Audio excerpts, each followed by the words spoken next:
Thank you for coming to Esxence and to this panel. I wish to thank Sarah Colton for organizing it, and I'm pleased to let her speak at the moment. Thank you very much. Thank you. Thank you so much for coming today. It's a real pleasure to be here. Welcome, and sorry for the slight delay. This is the second panel that we will be organizing. It's something of a continuation of last year's panel I'll tell you about in a minute. But I wanted to tell you the title in case you've not been reading this for the past 15 minutes. The title is From Conflict Management to Pas de Deux, Towards Harmonious Niche Fragrance Brand Retail Interface. But before I go into that, I just wanted to tell you that it's a real honor to be here. And thank you, Silvio, for inviting me. And thank you, Valentina. Where did Valentina? Ah, there you are. Valentina, the producer of this particular panel and all of the events. Thank you. And your team, a crack team. So thank you very much. And I'm Sarah Colton. I'm an independent perfume journalist. I'm American, and I live in Paris. So before I tell you what we're going to do, I'm going to tell you who we are. And introducing the panel, we have two representatives from brands. We have Nila Vermeer, who's president, founder, and creative director of Nila Vermeer Creations. And we have Sergio Momo, CEO of Xerjoff, based in Turin, Italy. We have retail panelist Adele Hamdan, who's the business development manager of Plethora in Dubai. And we have Antonio de Figueiredo, owner of Marie Antoinette retail store in Paris. And of course, Silvio has graciously accepted to be on the independent, the kind of the maverick on the panel, because he is the owner and president of Calais Fragrance de Tours. He's also retailer, brand owner, and founder of Esxence. So we have a complete group here. So now that I've told you who we are, I want to tell you about what we're planning to do. Last year, we had a panel discussion that only involved retail players.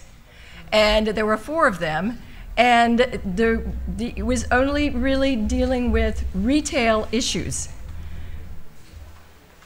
And I see some of you who were here last year, so I'm glad to see that you're following it up. It's quite a saga. Come in. Hi. Welcome. And so the interesting thing is there were 2 key points that came up from the panel last year. The first one, which I think we all know, is that service to clients is the central and most important element for long-term client base. This is so crucial for the niche fragrance market. The second important area that point that came up from last year's panel was that there are areas of serious misunderstanding in the brand-retailer interface that weaken the potential for client service. So since last year's panel was only retailers, the purpose of this panel is to help retailers and brands strengthen the potential for client service by discussing some of these potential areas of misunderstanding and suggesting some guidelines for improvement. You can see from our panelists that we have a wide range of experience, culture, size, they were going to tell you about this, geographic location, and history. But most importantly, these panelists are each committed to maintaining the high standards of artistic, luxury, niche perfumery, which is what Esxence is all about. So during the first half of the panel discussion, I'm going to ask each panelist to speak for a few minutes outlining his or her points of view on 3 crucial questions. I've given them a lot of leeway. I'm going to tell you the questions, but they're going to answer them in their ways. And then the second half of the panel discussion, we'll open this up for dialogue, and they can discuss amongst themselves, and you will be able to ask questions and discuss too. So, just before we start, I just wanted to tell you that I've spoken to each of these people either on the phone or in person before coming. Some of them I knew before, some of them I didn't.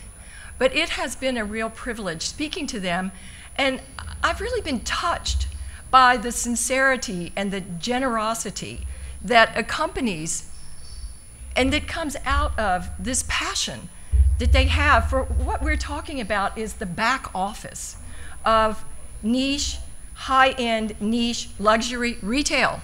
This is the back office, and this is where there is a huge amount of passion involved that's actually making the front office, the client connection possible. And they have some very interesting things to tell us. It's a very rich group here. Come in. So be ready. I'm not going to take any more of the time because I want them to speak, but it's going to be rather intense. Let's get going. So I first start with the questions to the brands, to brand owners and CEOs. There are 3 questions that they're going to answer just very individually. Question 1, as a brand owner, CEO, creative director, what do you see as the most important element of the brand-retailer relationship? Another question, what do retailers need to know about your specific situation in order to understand you better and strengthen your relationship? And the third question, how can retailers work best with you to achieve these goals? So, I'm going to start with Neela. It's yours, Neela. Tell us about your situation. I'm Neela Vermeer of Neela Vermeer Creations. I do not want to repeat the name Neela Vermeer Creations, so, oh, sorry. You need to speak up. I thought it was, okay. Can you hear me now? Yep. Okay, let's call it NVC, just to make it shorter. I work, and I'm the creative director of a small independent brand. I want to underline the word independent because we are not corporate backed. Can you hear me? Thank you. Grazie. We are a totally independent brand. We have actually created the brand from scratch. So I call it from the scratch brand. We didn't go to a turnkey concept consultant who basically would, create a perfume for us and then develop and then launch it, etc. So we've done every element of the process, the chain. So what I can tell you is that we've probably done it the hard way, but what you see from a bottle, what you see from one of our bottles is that it's part of our blood, sweat, and tears. What is it in French? You got it? Yes. Sorry. So to answer Sarah's question and today's panel, we work with retailers, and right from the start, we've had fabulous retailers who've been with us on this journey. I would not be here without them. I would not be here without distributors who've been fabulous. They've just been encouraging. They've shown commitment. Now that's something I need to let you know, is that we need commitment. We cannot work otherwise. We need people to be with us on this journey. So from my point of view, I think what we do is that the first part of the question is that we must work as a team. We must both have certain expectations, which we do, but manage them properly. And I think that is a key element where, for instance, Antonio and Abdel have their expectations, and we have our expectations, and we manage them well. But how do we do it? We work together. If there is an element and if we have not managed to meet their expectation, they should tell us. So we cannot, it's not like a wall. We just don't sell it and walk away. We want them to make the sale to the end user, which is their client and our client as well. So you see, it's a cycle. So am I answering it in the correct order? So the second part, another thing, we must be transparent. or fairly transparent, okay? So we must be able to tell a retailer what we can do, or a distributor what we can do or cannot do. For instance, you know, I think most of you here are from the perfume world. So you know what I'm talking about in terms of margins, in terms of things.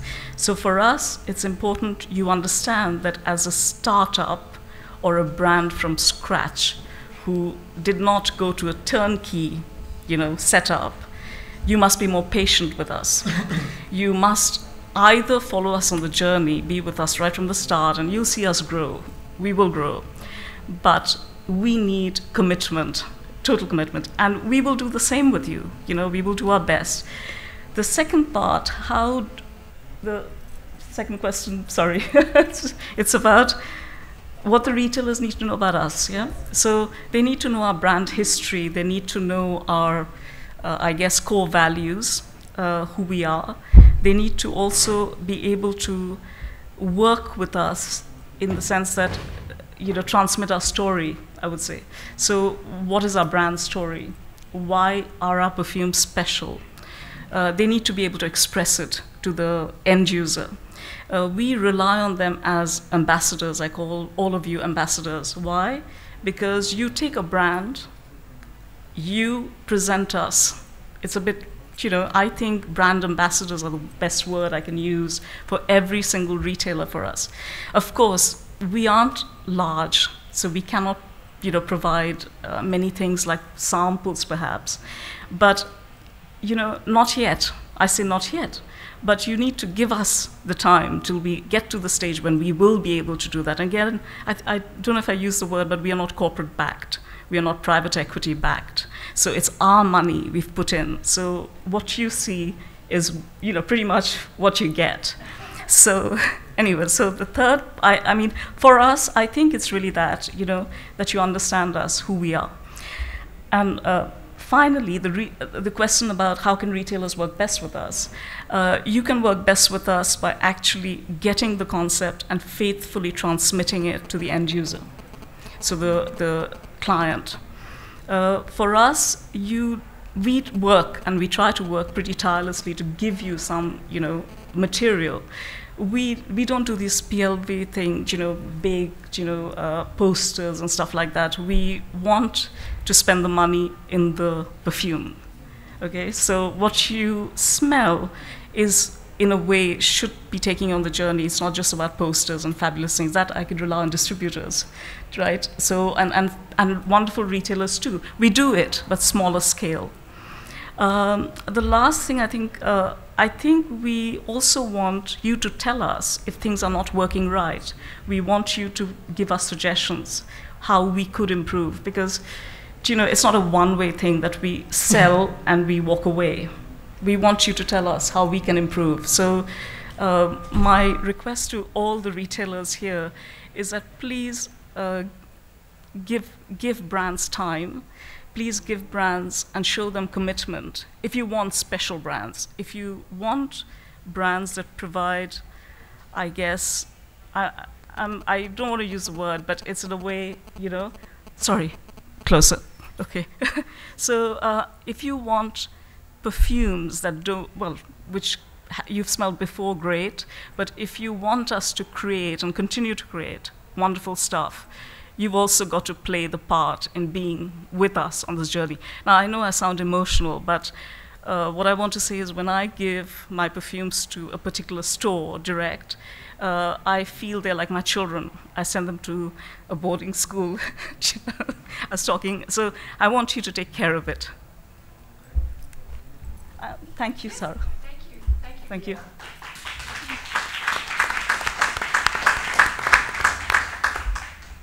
Okay. Oh, yes. Me. Okay, so now I'm just going to keep going. Thank you. That was wonderful. We're going to let we're going to let Sergio speak. Yes. Thank you. Good morning. My name is Sergio Momo, founder of Sergio, and like to start to say it's nice to hear the words of Nila, because we follow, as a brand owner, we follow the same pattern, and not only on the technical investment side, but also on the emotional side. I don't know if I'm gonna be able to answer to all the 3 points or making one complete point, but I will try to start by saying that for me there are two key words that we need to focus on. One is the cultural side of it, and one is on the personal relationship. And I want to put the focus on the word personal, because the way we, like Nila, she was explaining, the way we act, the way we create, whatever we do, it becomes personal for us and should become personal for the retailer as well. We do understand that the retailer have obviously commercial commitment, financial commitment by taking on board our brand. So it's important for us also to understand their point of view.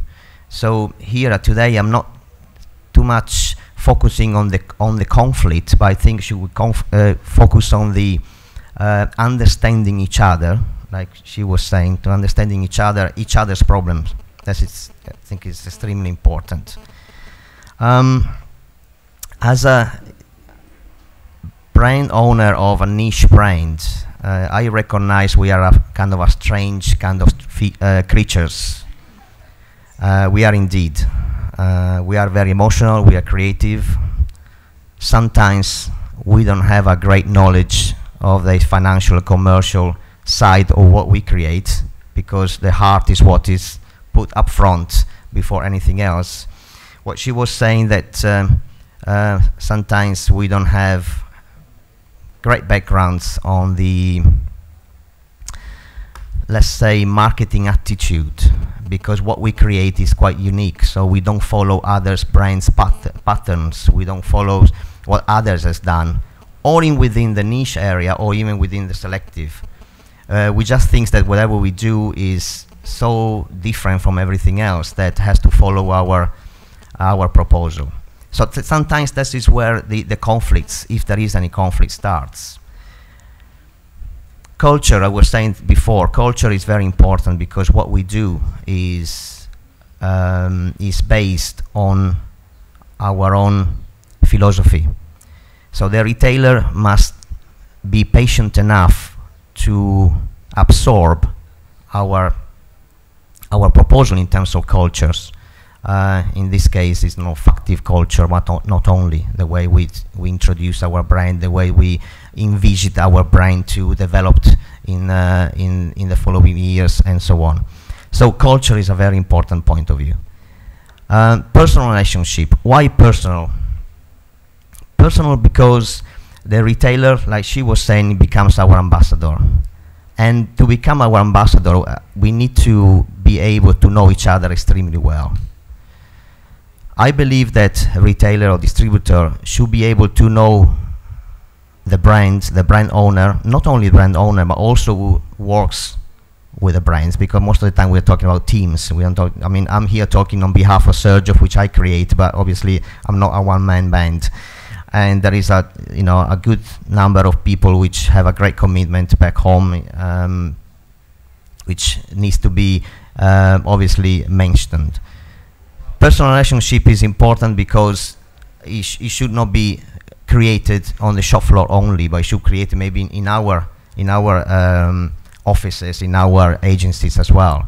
I think that that's sometimes what is missing. I mean, we thanks God we are in an international brand. We are distributed in many parts of the world, but that's it would be nice if the retailer and the distributor come and visit us and see exactly what we do in our offices, in our laboratory, trying to understand the day-to-day commitment we actually do in our work situation. This is important because I think this is the difference between us and maybe the selective or the big international brand and so on. Is actually the lab, the way that we put together our creation on a daily basis, to get to know the team, to get to know which our problems are, exactly like she was saying. Well, obviously, I mean, we have problems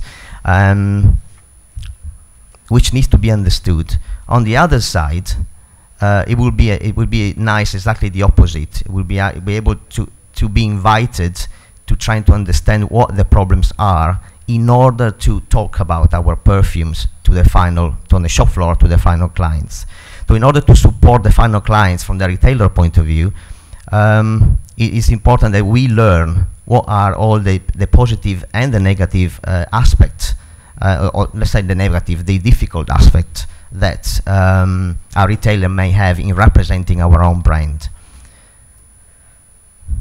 Representing our own brand in different markets, which they have different cultures, they have different buying attitude, they have different history. So we have the so-called emerging market. We have the market which have a huge history in terms of purchasing and consuming perfumes. So for us is, again, we're coming back to culture, is a learning curve that we need to understand through the retailer, how to position our brand. We need to be flexible. We represent a form of art, but having said that, we should be flexible enough in our attitude to present our work of art accordingly with the needs of the specific markets. That's, I see, the key of success. Is very, very important, because otherwise we just remain artists and we can only go that far. So from the artistic point of view is very ethic. From the commercial point of view can become a little bit of a problem. I was saying at the beginning, we are a weird creatures, and we need. I mean, it's very nice to be able to be the second one to speak about these topics, because she's been laying on the table different points which I tend to agree. I think that also in order to complicate the matters, each niche brands, I believe, I speak for myself, of course, for as much as I know, they have completely different attitude. I think that as far as I know my competitors and friends, we rarely follow exactly the same pattern, which is what makes us niche, basically, okay? So some of us, I believe, are a little bit more maybe easy in terms of what we offer, in terms of our commercial attitude. Some of us are a little bit more complicated, a little more stubborn.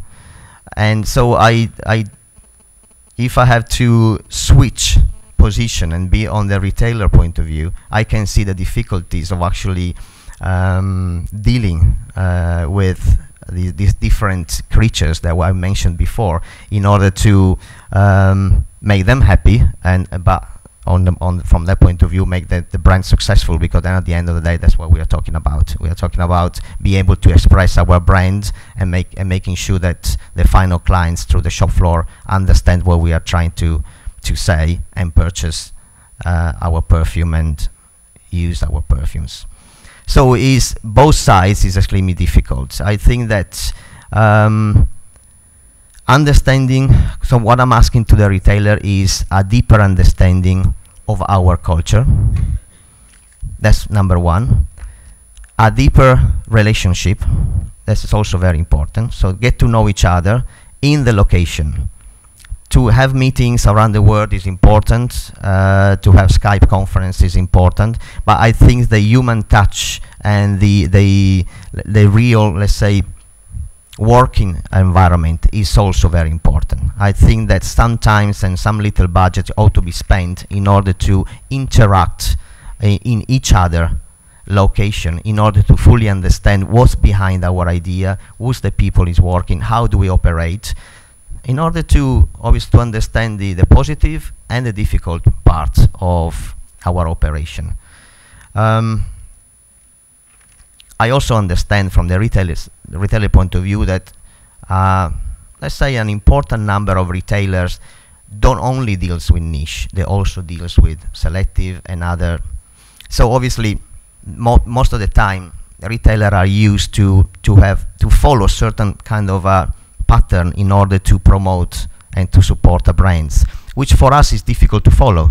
She was mentioning before things like, sampling or investing budget for promotion and so on. Those things are extremely important, but they are not just the key of success of our specific brand. That is important. So we cannot match the investment or the attitude or the marketing pattern that Chanel or Dior actually put in place. Not even if tomorrow I win some, some big money and by playing on the casino, it will make sense for me to invest in the same way. So we must follow different kind of patterns, and these patterns are not just the patterns of the niche, are the pattern of Sergio, are the pattern of all the other niche which needs to express themselves in different way. So it is a rather complicated, but that's what makes a difference. So she was, sorry, I keep referring to her because I feel that we are sharing pretty much the same experience.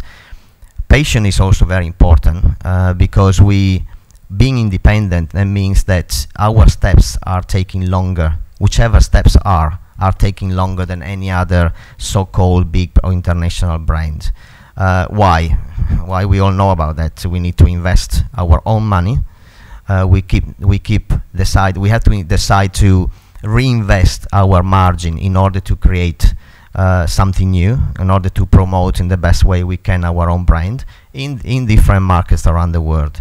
So every little decision is an important decision in order to survive well, if it's possible. And on top of it, see if you can certainly help me on this. A few years ago, there were very little niche branding in the market. Now there is, I think, a big number of niche brand into the markets worldwide. So competition is tough.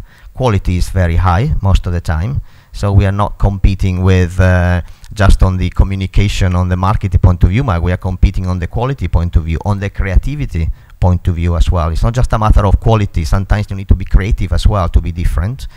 So the game is becoming tougher, and the retailer is our modern partner, has to become our brother, has to become the part of our family in order to win or carry on winning the position we have on the shop floor. Because obviously we need to make sure that the decision they took, it was the right one to have us on the retail. And I think that the market today is constantly requiring for new action from our point of view. These action are requested in small time, and sometimes the dynamics which are requested to us are a little bit too much. We have to follow. We are request for novelty. We have a request for extension lines. We have a request for promotion tools, which are sometimes putting us in a serious difficulties. And again, I think that what she was saying before, to be patient with us, I think is a very important aspect of that.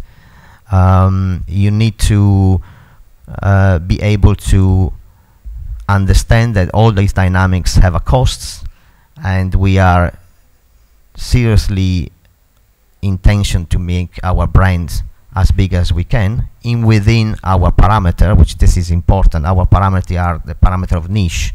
So creativity, again, culture and quality for me are the key issue of what we do every day. So that doesn't matter how much do we grow, we have to maintain that kind of attitude. And the retailer have obviously to understand this key point and work together with us. But again, just to sum up everything, I think what is important is for them to understand us, but also allowing us to understand them, because I think between this exchange of position, this is the key to success.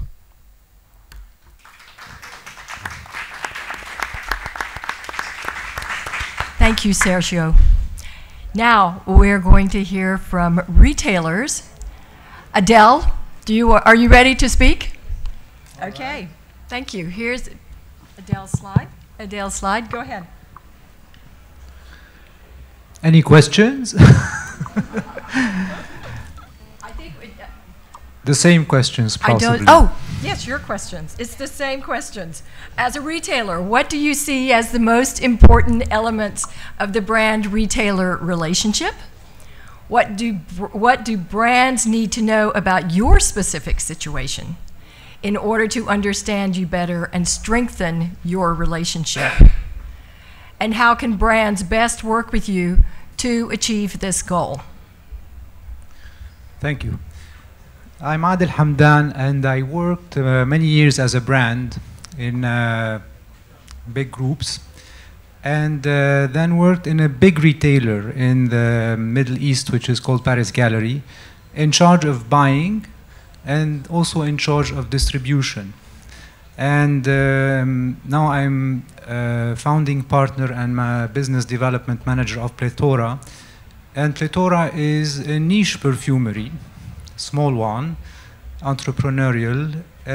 Also, Plethora acts as a distributor for certain brands. So a lot of the issues that are being put on the table involve the brand, the retailer, and also a very important link between both, which is the distributor. And I'm going to talk about that link because it is one of the elements that will make many times the relation between the brand and the retailer much smoother, closer, and ensure success for the sales of both partners. There are many points that are important I put on the table, but I'm going to touch on some, I would say, very not surprising elements, and one of them is the communication. But I will develop more about that so you can understand what we are looking for as a retailer and what it means concretely in terms of steps and support. Many times as a retailer, and I'm talking as a big retailer and also as a small one, retailers and brands do not put their expectations clearly on the table when they start working together, because everybody looks at his own challenges. The retailer challenge, I'm going to put them clearly for brands, is a retailer has limited amount of space for a start. A brand doesn't have a limited amount of partners they can work with. They can start with as many as they want. So this is a problematic that's important to understand. A retailer needs to achieve a certain return on their store. They pay rent, they have staff, fixed cost, besides their office, etc., that every company has. So this is a cost that is increasing every day, especially in our region, and I'm talking about the Middle East and the Gulf. The rents are becoming at par with big capitals today. You have high returns, but this puts enormous pressure on the retailer. On one thing is to be able to sell sufficient amount of products in that space. And so when the retailer and the brand sit together and agree to work together, the retailer has to, there has to be a certain expectation that they're going to be able to sell a certain amount of products to generate the return for that space. And it's important that the brand knows that problematic, because the brand have their problematic as well. They need to produce a certain quantity, etc., etc. How can we make sure that these are achieved? And the points of conflict come from very simply the fact that the retailer sees less sales than what they expected on the brand, and the brand sees less sales on their product than what they expect. So it's very simple points usually, but then comes situations out of that. Everybody thinks that the other is not doing enough to ensure that this is possible. A retailer looks for the brand to be, and this is maybe abusive sometimes, but it is reality. A retailer wants everything to happen all the time at once. I need the stock tomorrow. I don't want to buy a lot of stock because I don't want to keep inventory, but I want my replenishment to be after tomorrow if I sell. I want tomorrow to have support of staffing coming into my shop and selling the brand because I don't know enough about it. I would like to have promotions, investment, etc., which some brands cannot do because it is expensive. I would like, if I don't sell, to have the products returned to you. Okay, so these are exactly what every retailer needs from a brand. What else do I need immediately? PR, marketing, things like that. So at least you know what a retailer expects. It's important to know. Now, not everybody can provide that in this timeline, and not everybody has that capability as a smaller brand. So it's important that if the brand cannot provide that service in that speed, they either have somebody to do that locally, or if they do not have somebody locally, and this is what is happening many times, they don't cut the corners by selling to a retailer by being very far, as if they're selling to a retailer that's next to them. And by that I mean we're providing a local margin. I'm touching on the margin because this is reality as retailers that we see. Many brands come to a retailer saying, you know what, that's the margin I give in my home country. But in the home country, the brand is present. And when they are present in their home country, it means they are every day checking how their product is doing in the shop and talking about it in the press and talking to the salespeople and making sure that the shop and the customers and everybody knows about their brand. This is critical. So here you have the dimension of a retailer who's buying from a brand that is far. So you cannot be here personally and do that and serve me every day. You do not have a distributor to do that. You're selling me directly, so I have the impression as a retailer that you're trying to save some margin.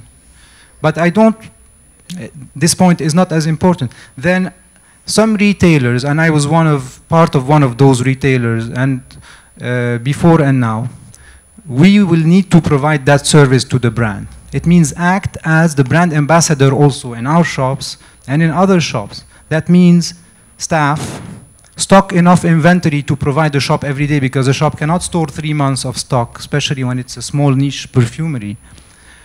Do the promotion and marketing on behalf of the brand, act on behalf of the brand, but that means the brand should be able to support that retailer by giving them enough to do a distributor's job. This is more and more brands understand that and give that support and are actually very understanding in that sense. And what they need to make sure on behalf of the retailer, and here I'm talking about ourselves, is that actually we as retailer have the means to provide that service, because some retailers take that margin and then don't deliver what the brand is expecting them to do. So it's important when we sit down and we discuss and we say, well, I need you to do these things for me because I'm based in Europe, you're based in the Middle East or in Asia, etc., to see if you are capable of doing that job. Because also, and especially in our region, I'm talking about the Arab region, we just talk and we say, yeah, we can do it. And then behind, we don't have the means to do it. It's just, we just want to get the margin up front. So the retailer who provides this support in terms of understanding and ensures or plans with the brand, etc., that they have the means to develop the business will have much more success in achieving these objectives. But also, if these objectives are not met, and this is where the communication factor is extremely important, we need to be regularly in touch. Why isn't this moving? Is the product a problem? We have a price problem. Did we put the product where we planned to put it initially? So that, and this is not a secret, it's just about regular communication and follow-up. I marked here a point that I remember, which are the best brands I worked with as a retailer. Those are the brands that were all the time in our shops through their people or their distributors, because they made sure that the staff felt that their brand was important. They made sure that even if they were counting on somebody or the retailer to put their product in a certain way, it actually looked that way. And they spoke to the staff in the shop and said, hi, thank you for doing, supporting my brand. Even if they did that every quarter, they did it every quarter religiously.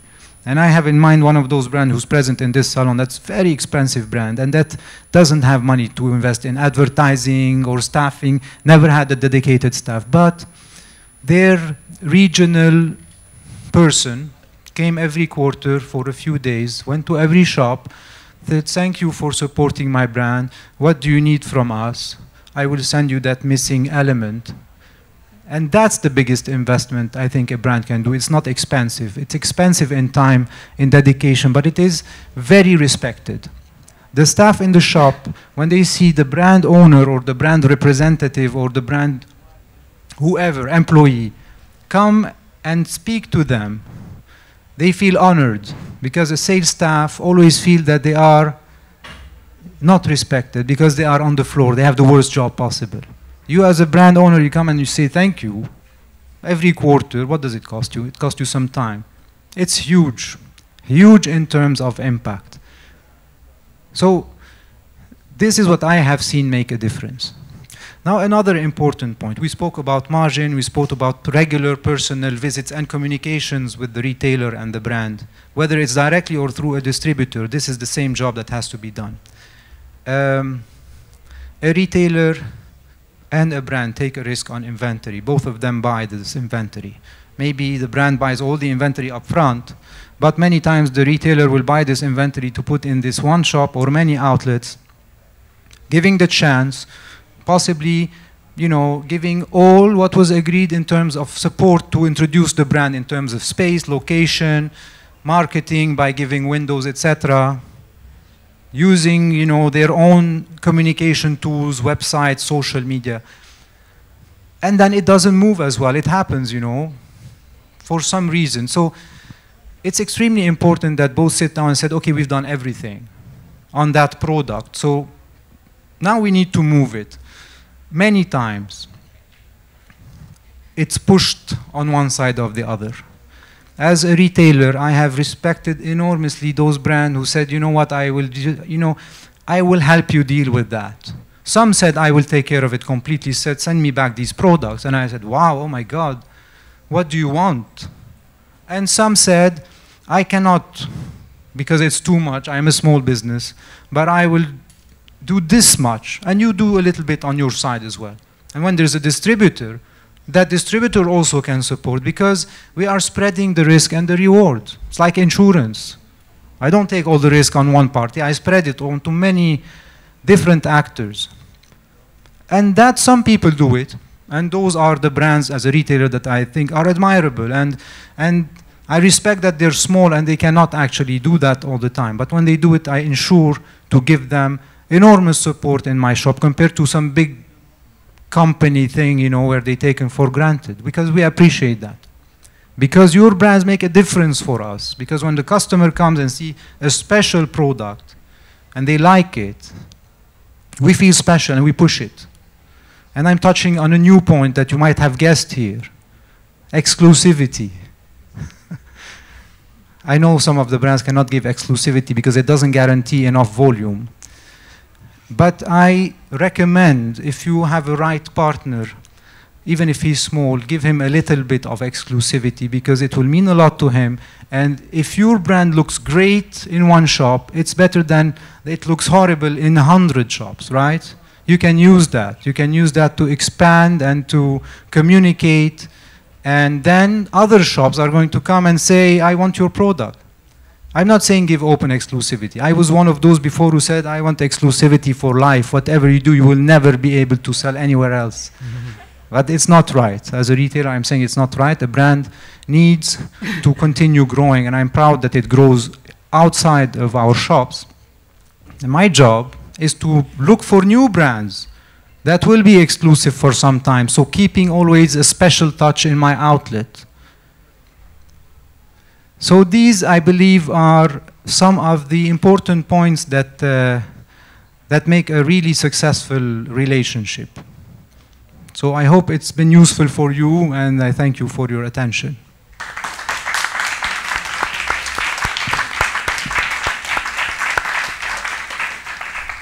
Thank you very much. Okay, we're going to keep going in the interest of time. Antonio, are you ready to speak? Yes. Okay, allez-y. Alors moi je vais faire mon discours en langue française, je me sens plus à l'aise.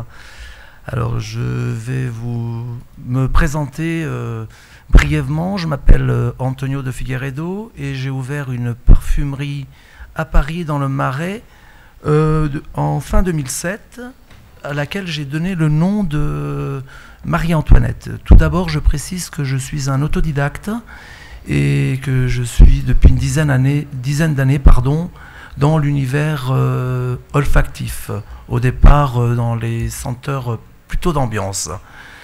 Et le nom choisi, en fait, peut faire sourire parce que la plupart des gens pensent à la reine Marie-Antoinette.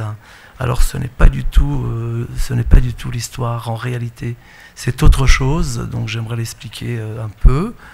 Donc j'ai été élevé par mes grands-parents maternels au Portugal, de mes 4 à mes 8 ans avant d'arriver en France. Et ma grand-mère maternelle, d'ailleurs, faisait des parfums. Elle n'était pas vraiment parfumeuse, mais elle faisait bouillir des pétales de rose, donc ça sentait toujours très très bon dans la maison de ma grand-mère. Je me souviens toujours que quand j'allais à l'église le dimanche, j'embaumais la rose. Et donc le nom de la boutique, c'est surtout un hommage dédié plutôt à ma grand-mère, qui s'appelait Maria. Et moi, m'appelant Antonio, j'ai voulu associer les deux noms. Maria, c'est Marie, Antonio, c'est Antoine. Et voilà comment est né le nom de la boutique Marie-Antoinette. Alors, il faut préciser que dans ma boutique, la boutique est très petite, elle fait 12 mètres carrés. Donc, c'est pas évident quant au choix des marques que je veux représenter. Alors, aujourd'hui, on va y trouver des marques françaises, anciennes, qui ont, pour la plupart, certaines traversé des siècles, quelques maisons des années folles, des années 40 également, et d'autre part, des créateurs plus récents, essentiellement français de préférence. Vous me direz, Marie-Antoinette oblige. Donc, mais pas que. Pour les nouveaux créateurs, ce que je recherche, ce sont des senteurs avec une forte identité, une belle histoire, une identité olfactive, mais également artistique. C'est-à-dire que je vais chercher des fragrances qui sortent un peu des sentiers un peu battus. C'est des fragrances qui vont me faire vivre, qui vont me donner de l'émotion qui m'a été transmise par la rencontre des créateurs. C'est très important pour moi de rencontrer le ou les créateurs, de comprendre leur démarche, que je me l'approprie également. Et après, mon rôle, c'est d'essayer de transmettre avec de l'émotion ces fragrances, comme elles m'ont été transmises, avec souvent beaucoup d'émotion, de côté humain. Et donc c'est ça que je mets très très en avant dans mon travail. J'oubliais également, on trouve aussi dans mon établissement des marques anciennes et récentes, portugaises. Portugal oblige. Voilà. Donc ça, c'était un peu pour la présentation de la boutique. Alors, au niveau de ce que je demande, en fait, au niveau des marques, pour moi, c'est comme un contrat. La marque a des droits, mais également des devoirs. Comme moi, j'ai des droits et des devoirs. Donc, moi, ce que je trouve très intéressant, c'est que si une marque qui a une notoriété, qui s'implante chez moi, qui, moi également, ai une notoriété, donc finalement, ça va dans les deux sens. C'est un intérêt commun, mutuel. Donc, si en plus, Adèle parlait de l'exclusivité, Si la marque me donne une exclusivité, mais alors je ne vais pas leur demander parce que je sais que ce n'est pas facile, mais une exclusivité, elle peut être partielle, de quelques arrondissements, ou alors elle peut être complètement exclusive sur une durée de 1 an, par exemple. Je ne vais pas leur demander de se marier avec moi à vitam aeternam, ce ne serait pas possible. Et donc, avec ces exclusivités, forcément, moi je vais faire un corner, je vais offrir le meilleur emplacement de la boutique pour cette marque, faire des événements avec la présence du créateur, de la créatrice ou des maisons. Donc avec ces événements, ma clientèle fidèle qui va faire confiance dans les choix que j'ai pu faire, ça va déclencher les ventes. Ensuite, il y a la question aussi des marges. Donc, par exemple, si une marque me fait confiance et qui va me donner une exclusivité totale ou partielle, mais partiellement intéressante, forcément, je ne vais pas lui demander une marge de folie, puisque j'aurai l'exclusivité, donc je pense faire des ventes. Si la marque ne va pas m'apporter une exclusivité, moi, en tant que commerçant, en tant que chef d'entreprise, je vais demander forcément une marge beaucoup plus forte. Voilà, je m'étais fait un espèce de graphisme. Voilà, donc évidemment, les marques aussi me donnent des PLV, me donnent le maximum d'éléments pour que je puisse mettre en avant leur marque, leur création.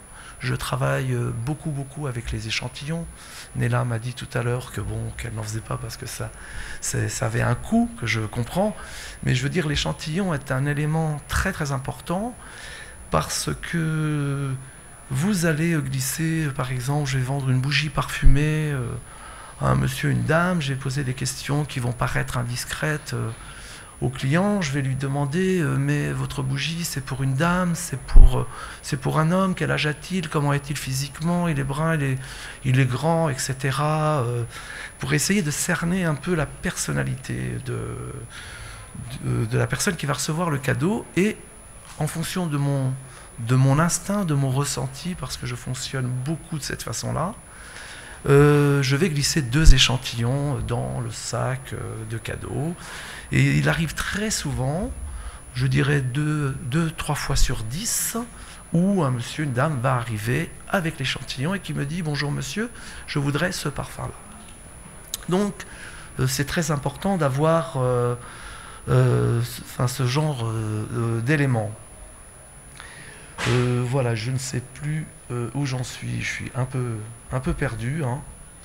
Je n'ai pas l'habitude de ce genre d'exercice, je suis terrifié de me retrouver dans cette situation.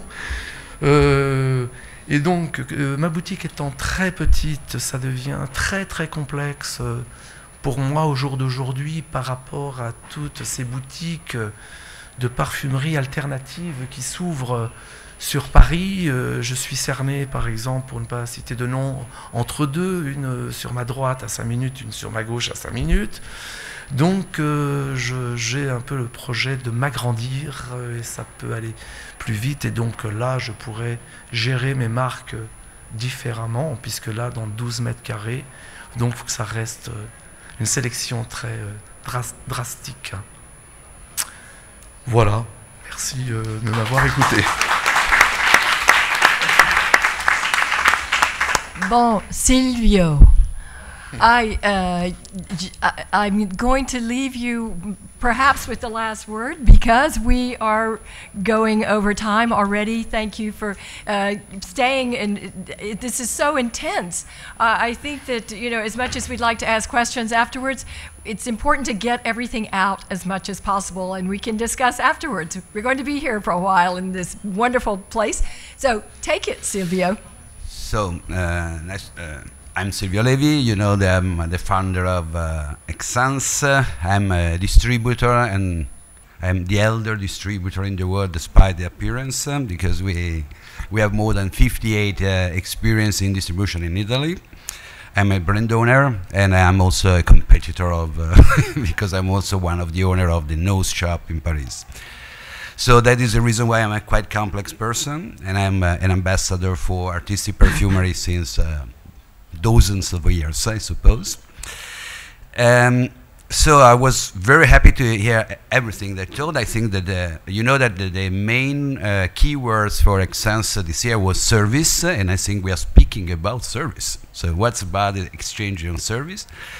I heard two wonderful words that are patient. Be patient with with the brand owners and on timing, because also knowing all the problems, sometimes facing the problems, solving the problem is not so easy.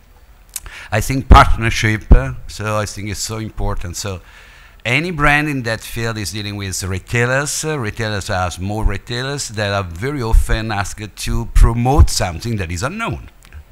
And so I think that is a duty of any brand owners to understand that the partnership is also due to a service that retailers are granting to the brand. So instead of paying a PR or paying an advertisement, is correct to recognize that someone working with you is promoting your brand. I think I listened something about the exclusivity, and very correctly retailers are telling, I'm not asking you to get married with me for the life. Simply let me to, if you're asking me to let the consumer to know you are existing, you are making something that should be interesting, original, and new, let me also have a return on investment. Why have to put my resources on your behalf and letting then, after 1 month, someone else to get a return of my investment and my effort in promoting you? So obviously, what I can tell you, but that is very important, you know, we are in Italy, and a lot of you know that Italy is one of the best consumer for artistic perfumery. So yesterday, meeting the Minister of Commerce coming from France, I kindly told her, France is one of the major supplier of brands, but the best consumer are Italians. So the point is, probably it would be better when I would be absolutely happy when France people would be more a best consumer of French brands, because that is. So Italy is a very strange story, but speaking as a distributor, personal relationship, great word. So we know any single retailer, we know the name of the son, we met them. We have, I have in my desktop, in my computer, the story since '92 to now to any single retailer I'm supplying. The other point is a duty for a distributor, because 2 points. One, when the distributor is existing, granting a service, when the distributor is not existing. So if a distributor is existing in a territory, the distributor has to know everything possible about the sellout. So don't mind only what is your sellout as a distributor, but you must be informed what is the retailer sellout, because when the retailer is in trouble, as someone told, I made everything I can in order to promote a brand, but it's not working. Should happen. Should be a regional problem, should be a cultural problem, should be whatever you want. So for a multi-brand distributor, it's easier to give a support, because I cannot tell him, okay, don't worry, I withdraw the brand, you are not capable to support, why I have to oblige you to have a financial mobilization? Would you like to consider another brand in substitution, so you made a balance in order to avoiding to lose money, or would you like we promote more a brand you already take care of? I think competition is a very interesting point on exclusivity. So as a distributor, when you distribute more brands, honestly, I hate any distributor that impose you to have all the brands he's distributing, because I think that you have to respect the retailer. They select what they want according to the clientele they have. But obviously, there is an obvious concept between the two parties. If I propose you a brand and you refuse the brand, and you have potential and exclusivity of some of my winning brand, you are telling me that you are authorized to find someone else that will take care of the brand you are refusing. So you are incidentally creating a competition. So my style is every time to tell, I select few people, I maintain a selectivity in the selection. When someone is not more taking care of a brand, I simply announce him. You are letting me to look around to find someone else taking care of the brand. That should happen, that in your territory there will be someone growing and competing with you. So that is simply a clear and transparent relationship. It's not to mean us at all. It should be that if we don't find the right retailer, we never have, but we can have no representation of a brand in that. And a retailer is training. Training is so important, exchanges of opinion. There are two different parties. That we are not speaking about the final consumer. So sometimes we have a problem because we know everything about the brand as a distributor. We publish the information on a website, and sometimes not all the retailers are capable to study, learn everything about the brand and capable to transfer the concept. So the distributor must create a link between the brand and the final consumer, granting information. So I bought a fragrance, I would like to know where it's coming from, why the name is that, what is the ingredient, or something like that. And in the meantime, you make the maximum effort to send the more concise information to the retailer to let them to deal with the final consumer, because very often there is a gap in information. It's a hard work, and then obviously it's not only training. I think we have the duty to do, but it's also to grant. It's not simply learn everything about the brand so you will be great in proposing. Sometimes we listen to the retailers, and so we have ladies in my company that was training in that manner, and we ask them, would you like to make an event in your shop? What is the topic? May we help you? Can we create a, I don't know, a presentation? Would you like to have someone that is capable to support you in that? Let me know how you deal with your consumers. So there is not a fixed model. That is personalized service, tailor-made service for any single retailer. And that's so important. And obviously, in Italy, after 58 years, we had the opportunity to select more than, let me say, 2,500 potential customers, and we selected 300, and within 300, we decided if a brand is for 50, for 100, for 350, but that is so unique in the world. Out of Italy, what's happened? In France, you have surely not 50 doors dealing with niche. In new country, you have pioneers that made something. And so you have absolutely to help them, to grant them exclusivity, to let them to recognize what is the service they are granting you as a feedback and granting them a proper markup. Be transparent. There is a timing. When we work together, the brand will be more known and more requested. We will have more retailers, but not until you get almost a logical return or break-even on investment you made. That I think is very clear, the concept. And you know, obviously, and the other point is what's happened in Italy in the past 50 years is happening obviously in the world. So very often you come in a very conventional, let me say, shop. You conquer shelf day by day to the niche. Sometimes it's fast process, sometimes it's not. Or sometimes, as happened, if I understand, the plethora is after an experience in a shop that is sharing prestige and niche, then you understand what is the potential of niche, and then you decided to create a niche concept in each shop.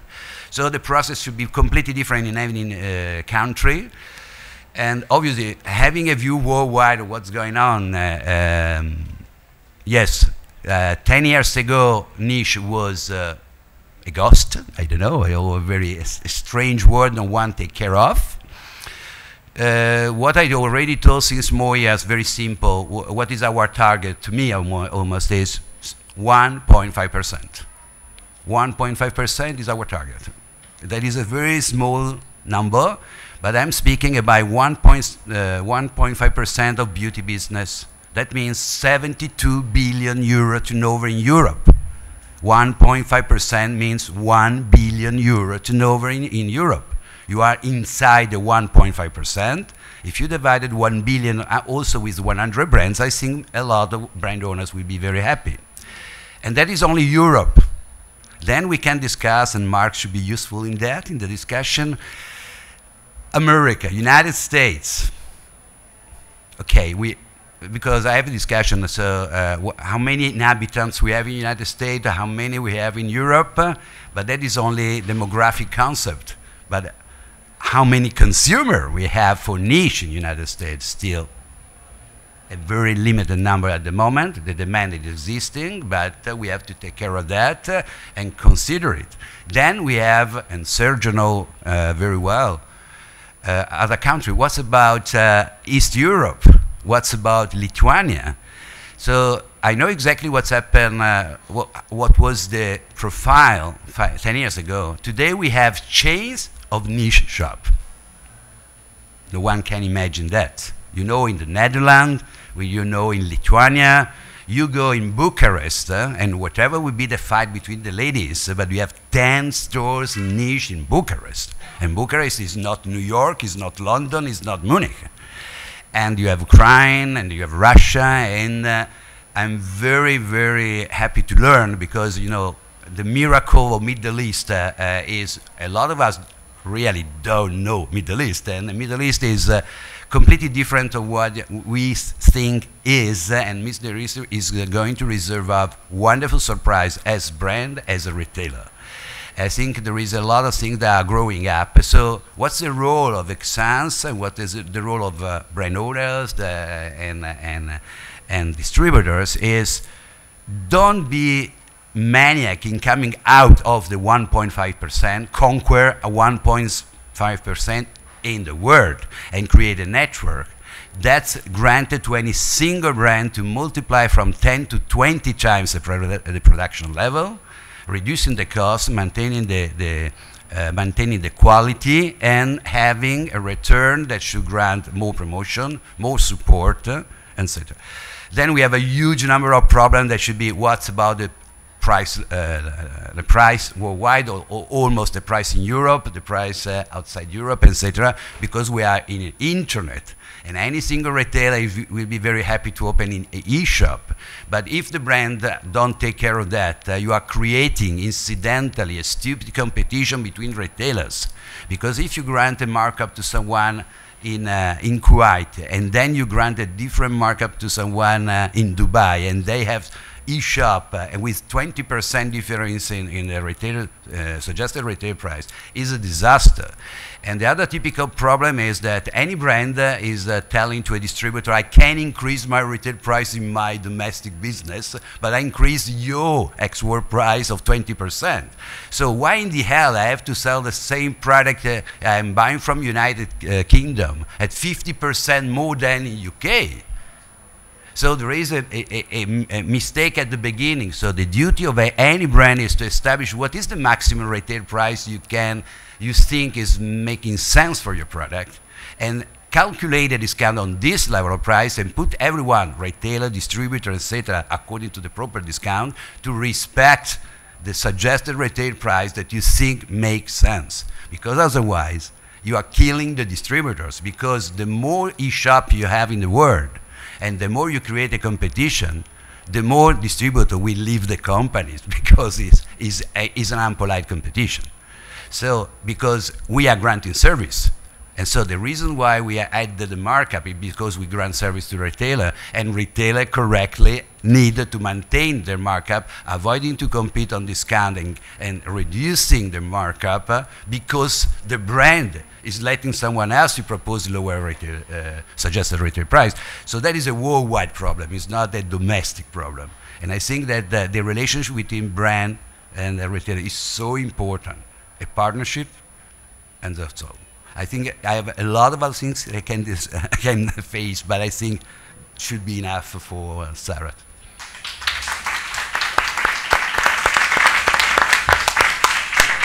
Thank you so much, and thank you for being a wonderful audience. Here is the situation. We have about 10 minutes. For those of you who can stay, I know you've all been here for a long time. I say it's time to open up to some questions. Who would like to ask a question or make a comment? And if no one wants to open it from the floor, maybe, I hear a question. Yes, wait.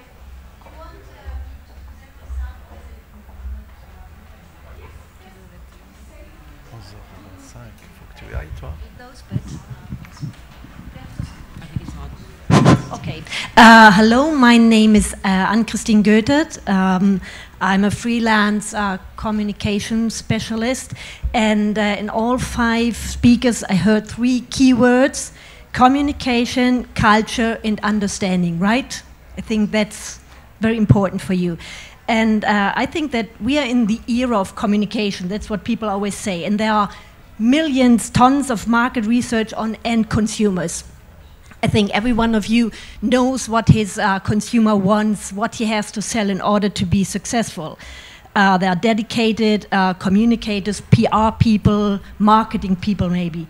But sometimes I wonder about the intercompany communication, the understanding and communication between the B2B side. Do you ever ask coaches to your company to help you understanding the cultural problems between companies and the communication problem, the understanding, to make you understand what the other wants? Because Mrs. Vermeer before said, for example, that her products are like her children. You care about them very much. I do not produce anything, but I'm a mother, and I know then when you talk about your creatures, it's very difficult to keep an independent mind. So sometimes I think having someone, a third person, a third party, helping you to understand each other could be very helpful. What do you think about that? Okay, that's a very good question, which is precisely why we used to work with retailers direct, and we still do. And the initial retailers have continued, and we have developed a great interest and a relationship. But, oh, sorry. And however, there are certain retailers who haven't been able to transmit our story, hence we don't sell there anymore, but that's normal. I think you can't always go on the journey together, as I told you. So what we've done now in certain countries, such as Italy, we've got a distributor who basically deals with that aspect. Now, what you're talking about is exactly what Silvio mentioned, is we need distributors and agents. I, as a brand owner, particularly with my name on it, I don't want to go door to door, okay? Usually stores come to me, and that I've been lucky, okay? I've been very lucky. And that's because if I went door to door, there is a certain element of, I won't say mystique, I'm a very open person, I'm quite warm and, you know, whatever, but I'm also very private. So I don't want to expose myself to the point where everybody sees me as a commercial, you know, and I'm not commercial. I think Silvio's seen, you know, us grow. I'm not commercial enough. I have come from a totally different background. Okay, I was a collector. So I started this business because I love fragrances. I didn't do any trend analysis. I didn't do any marketing analysis, nothing. So if you think, how did she do it, or what is she doing? It's instinctive, okay? But it's strategic at the same time. We are not in it in a blind way. We want to create perfumes that will become references and are already references in the market right now. And Sergio touched on that, is that we don't want to create mass appealing perfumes. And there's nothing wrong with mass appealing perfumes, please. There are some beautiful perfumes out there. And I just think if we are here, and I don't know if am I answering your question?